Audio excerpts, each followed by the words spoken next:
ರಾಜ್ಯದಲ್ಲಿ dinner politics ವಿಚಾರ ಸಾಕಷ್ಟು ಚರ್ಚೆ ಆಗ್ತಾ ಇರುವಂಥದ್ದು. ಸೊ ಅದೇನಾಗಿದೆ ಅವ್ರ ಜೊತೆ ಚರ್ಚೆ ಮಾಡ್ತೀವಿ ಏನಾಗಿದೆ ನೀವು ಕೂಡ 2028ಕ್ಕೆ ಸಿಎಂ ಅಭ್ಯರ್ಥಿ ಅಂತ ಹೇಳ್ತಿದ್ದೀವಿ. ಇದೇ ಮಾಡ್ತೀವಿ, ಹಿಂದೂ ಕೂಡ ಮಾಡಿದ್ವಿ, ಈಗ ಕೂಡ ಮಾಡ್ತೀವಿ. ನೀವು ಕೂಡ ಜಿಲ್ಲಾ ಉಸ್ತುವಾರಿ ಸಚಿವರಾಗಿರೋದ್ರಿಂದ ಈ ಒಂದು ಕಾರ್ಯಕ್ರಮದ ಜವಾಬ್ದಾರಿ ಜಾಸ್ತಿ. ಪಕ್ಷದ ಅಡಿಯಲ್ಲಿ ಕೆಲಸ ಮಾಡ್ತೀವಿ, ಯಾರು ಹೆಚ್ಚು ಕಡಿಮೆ ಅನ್ನೋದು ಪ್ರಶ್ನೆ ಬರೋದಿಲ್ಲ. ಬೆಳಗಾವಿಯಲ್ಲಿ ನಡೆದಂಥ ಕಾಂಗ್ರೆಸ್ ಮಹಾಧಿವೇಶನ ಮೊಟಕುಗೊಂಡಿದ್ದು ಮನಮೋಹನ್ ಸಿಂಗ್ ಅವರ ಸಾವಿನ ನಂತರ ಆ ಒಂದು ಕಾರ್ಯಕ್ರಮ ಮುಂದೂಡಲಾಗಿತ್ತು. ಆ ವಿಚಾರಕ್ಕೆ ಸಂಬಂಧಪಟ್ಟಂತೆ ಈ ನಮ್ಮ ಜೊತೆ ಬೆಳಗಾವಿಯ ಜಿಲ್ಲಾ ಉಸ್ತುವಾರಿ ಸಚಿವರು ಸತೀಶ್ ಜಾರಕಿಹೊಳಿ ಸರ್ ಇದ್ದಾರೆ. ಈಗ ಕಾರ್ಯಕ್ರಮವನ್ನು ಜನವರಿ 21ಕ್ಕೆ ಆಯೋಜನೆ ಮಾಡಲಾಗ್ತಾ ಇದೆ. ಸರ್, ಇವತ್ತು ಜನವರಿ 21ಕ್ಕೆ ಕಾರ್ಯಕ್ರಮವನ್ನು ಘೋಷಣೆ ಏನೋ ಆಗಿದೆ ಸರ್, ಯಾವ ರೀತಿ ಇರುತ್ತೆ? ಅದು ಮುಂದುವರೆದ ಭಾಗ ಅಷ್ಟೇ. ಯಾಕೆಂದರೆ ಮೊನ್ನೆ ಮಾಜಿ ಪ್ರಧಾನಿ ಡಾಕ್ಟರ್ ಮನಮೋಹನ್ ಸಿಂಗ್ ಏನು ತೀರೋದ್ರು, ಆಯ್ನಲ್ಲಿ ಅದನ್ನು ಮಟ್ಟಗೊಳಿಸಿದ್ದೀವಿ. ಅದನ್ನೇ ಈಗ ಮತ್ತೆ ಕಂಟಿನ್ಯೂ ಮಾಡ್ತೀವಿ ಅಷ್ಟೇ. ಅವಾಗ ಏನು ಕಾರ್ಯಕ್ರಮ ಇತ್ತು ಅವೆಲ್ಲ ಮುಂದುವರಿತಾವೆ. ಮುಖ್ಯವಾಗಿ ಗಾಂಧಿ ಮೂರ್ತಿ ಪ್ರತಿಷ್ಠಾಪನೆ ಕಾರ್ಯಕ್ರಮ ಮೊಟಕುಗೊಂಡಿರುವಂಥದ್ದು ಅದು ಕೂಡ ಇದೆ. ಗಾಂಧಿ ಮೂರ್ತಿ ಆದಮೇಲೆ ಸಾರ್ವಜನಿಕ ಸಭೆ ಇದೆ, ನಂತರ CLP ಸಭೆ ಸಾಯಂಕಾಲ ಇದೆ.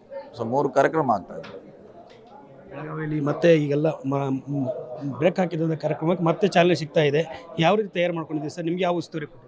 ಅದೇ ಮರುಚಾಲನೆ ಮತ್ತೆ ಮಾಡ್ತೀವಿ. ಎಲ್ಲಿ ನಿಂತಿದೆ ಅಲ್ಲಿಂದ ಮತ್ತೆ ಮುಂದುವರಿಸ್ತೀವಿ. ಒಂದು ಯಶಸ್ವಿ ಕಾರ್ಯಕ್ರಮ ಮಾಡಲಿಕ್ಕೆ ಪ್ರಯತ್ನ ಮಾಡ್ತೀವಿ. ಸ್ಥಳೀಯ ನಾಯಕರ ಕಡೆಗಣನೆ ಮಾಡಲಾಗಿತ್ತು ಅನ್ನುವಂಥ ಒಂದು ಆರೋಪ ಲಾಸ್ಟ್ ಟೈಮ್ ಕೇಳಿ ಬಂದಿತ್ತು. ಕೆಲವೊಂದಿಷ್ಟು ಸ್ಥಳೀಯ ನಾಯಕರು ಕೂಡ ಆಕ್ರೋಶವನ್ನು ಹೊರಹಾಕಿದ್ರು. ಇವತ್ತು ಸುದ್ದಿಗೋಷ್ಠಿಯಲ್ಲಿ ನೀವು ಕೂಡ ಭಾಗವಹಿಸಿದ್ರಿ, ಇದ್ರ ವಿಚಾರಕ್ಕೆ? ಇಲ್ಲ ನೋಡಿ, ಪಕ್ಷದ ಯಾರ ಕಡೆಗಣನೆ ಮಾಡೋದು ಅವಶ್ಯಕತೆ ಇಲ್ಲ. ಪಕ್ಷದ ಅಡಿಯಲ್ಲಿ ಕೆಲಸ ಮಾಡ್ತೀವಿ, ಯಾರು ಹೆಚ್ಚು ಕಡಿಮೆ ಅನ್ನೋದು ಪ್ರಶ್ನೆ ಬರೋದಿಲ್ಲ. ಎಲ್ಲರೂ ಈಕ್ವಲಾಗಿ ಕೆಲಸ ಮಾಡ್ತೀವಿ. ನೀವು ಕೂಡ ಜಿಲ್ಲಾ ಉಸ್ತುವಾರಿ ಸಚಿವರಾಗಿರೋದ್ರಿಂದ ಈ ಒಂದು ಕಾರ್ಯಕ್ರಮದ ಜವಾಬ್ದಾರಿ ಜಾಸ್ತಿ ಆಗಿದೆ. ಇದೇ ಮಾಡ್ತೀವಿ, ಹಿಂದೂ ಕೂಡ ಮಾಡಿದ್ವಿ, ಈಗ ಕೂಡ ಮಾಡ್ತೀವಿ.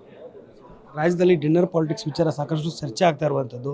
DK ಶಿವಕುಮಾರ್ ಅವರು ಪರಮೇಶ್ವರ್ ಅವರ ಕಾರ್ಯಕ್ರಮವನ್ನು ರದ್ದುಗೊಳಿಸಿದ್ದಾರೆ ಅನ್ನುವಂಥ ಮಾತು ಕೂಡ ಅದ್ರ ಬಗ್ಗೆ ಗೊತ್ತಿಲ್ಲ. ನಾನು ಪತ್ರಿಕೆಯಲ್ಲಿ ನೋಡಿದ್ದೀವಿ. ಸೊ ಅದೇನಾಗಿದೆ ಅವ್ರ ಜೊತೆ ಚರ್ಚೆ ಮಾಡ್ತೀವಿ, ಏನಾಗಿದೆ ಗೊತ್ತಿಲ್ಲ. ಮುಂದೆ ಯಾವಾಗ ಕಾರ್ಯಕ್ರಮ ಮಾಡ್ತೀರಿ ಅಥವಾ ಸಭೆ ಮೀಟಿಂಗ್ ಮಾಡುವಂಥ ಸಾಧ್ಯತೆ? ಅದು ನಮ್ಮ ಸಭೆ ಅಲ್ಲ, ಅದು ಪರಮೇಶ್ವರ್ ಅವರ ಸಭೆ. ಅವರ ಡಿಸಿಷನ್ ಮಾಡಬೇಕು, ನಮ್ಮ ಡಿಸಿಷನ್ ಅಲ್ಲ ಅದು. CM ಅವರು ನಿಮ್ಮ ಜೊತೆಗೆ ಸೇರಿ ಸಭೆ ಮಾಡಿದ ಬಳಿಕವೇ ಇದೆಲ್ಲವೂ ಕೂಡ ಜಾಸ್ತಿ ಚರ್ಚೆ ಆಗ್ತಾ ಇರುವಂಥದ್ದು. ನೋಡೋದಿಲ್ಲ, ಅದು ಆ CM ಅವ್ರ ಸಭೆ ಬೇರೆ, ಈ ಸಭೆ ಬೇರೆ. ಅದು ಬೇರೆ ಆಗಿದೆ, ಇದು ಬೇರೆ ಆಗಿದೆ.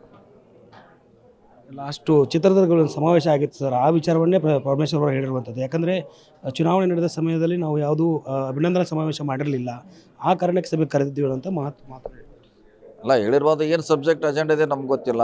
ಸಭೆ ಅಂತ ಅಷ್ಟೇ ಹೇಳಿದ್ರೆ SC/ST ಸಭೆ ಅಂತ. ಸೊ ನಾವು ಹೋದ್ಮೇಲೆ ಗೊತ್ತಾಗೋದು ಏನು ಅಲ್ಲಿ ಚರ್ಚೆ ಇದೆ ಅಂತ. ಈಗ ಮುಂದೆ ಹೋಗಿದೆ, ನೋಡೋಣ ಏನಿದೆ ಅದು ನೆಕ್ಸ್ಟ್ ನೋಡೋಣ. ಹೈಕಮಾಂಡ್ ಭೇಟಿ ಮಾಡ್ತೀರಾ ಸರ್? ಇಲ್ಲ, ನಮ್ದೇನಕ್ಕೆ ಇಲ್ಲ ಹೈಕಮಾಂಡ್ಗೆ ಏನು ಭೇಟಿ ಮಾಡ್ತಾ ಇಲ್ಲ.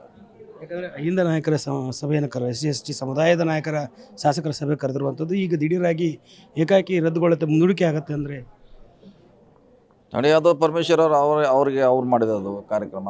ಅದ್ರ ಬಗ್ಗೆ ನನಗೆ ಹೆಚ್ಚು ಗೊತ್ತಿಲ್ಲ. ಅದ್ರ ಬಗ್ಗೆ ಅವರೇ ಸ್ಪಷ್ಟೀಕರಣ ಕೊಡಬೇಕಾಗತ್ತೆ. ಸೊ ಅವ್ರು ಹಿರಿಯರಿದ್ದಾರೆ, ಅವ್ರಿಗೆ ಹೆಚ್ಚು ಗೊತ್ತಿದೆ. ಸರ್, ನೀವು ಕೂಡ 2028ಕ್ಕೆ ಸಿಎಂ ಅಭ್ಯರ್ಥಿ ಅಂತ ಹೇಳ್ತಿದ್ದೀರಿ. ಮಧ್ಯಂತರ ಅವಧಿಯಲ್ಲಿ ಏನಾದರೂ CM ಸ್ಥಾನ ಬದಲಾವಣೆ ಆದರೆ ನೀವು ಆಕಾಂಕ್ಷೆ ಆಗಿದೆ? ಇಲ್ಲ, ಬದಲಾವಣೆ ಆಗೋ ಪ್ರಶ್ನೆ ಇಲ್ಲ. ಇದ್ದವರು ಇದ್ದಾರೆ, ಬದಲಾವಣೆ ಪ್ರಶ್ನೆ ಇಲ್ಲ. ಸರ್, DCM ಮತ್ತು CM ಅವ್ರ ನಡುವೆ ಪವರ್ ಶೇರಿಂಗ್ ಮಾತುಕತೆ ಆಗಿದೆ ಅನ್ನುವಂಥ ಮಾತು ಅದು ನಮ್ಮ ವ್ಯಾಪ್ತಿಗಿಲ್ಲ, ನಮ್ಗೆ ಗೊತ್ತು ಕೂಡ ಇಲ್ಲದ. ಅದೇನಿದ್ರು ಹೈಕಮಾಂಡ್ ಮಟ್ಟದಲ್ಲಿ ಡಿಸಿಷನ್ ಆಗಬೇಕಷ್ಟೆ. KPCC ಅಧ್ಯಕ್ಷ ಸ್ಥಾನದ ವಿಚಾರಕ್ಕೆ ನಿಮ್ಮ ಹೆಸರು ಕೇಳಿ ಬರ್ತಾ ಇದೆ ಸರ್? ಇಲ್ಲ, ಅಂಥ ಚರ್ಚೆ ನಮ್ಮ ಪಕ್ಷದಲ್ಲಿ ಯಾವುದೂ ನಡೀತಾನೆ ಇಲ್ಲ. ಈಗಾಗಲೇ ಅಧ್ಯಕ್ಷ ಇದ್ದಾರೆ.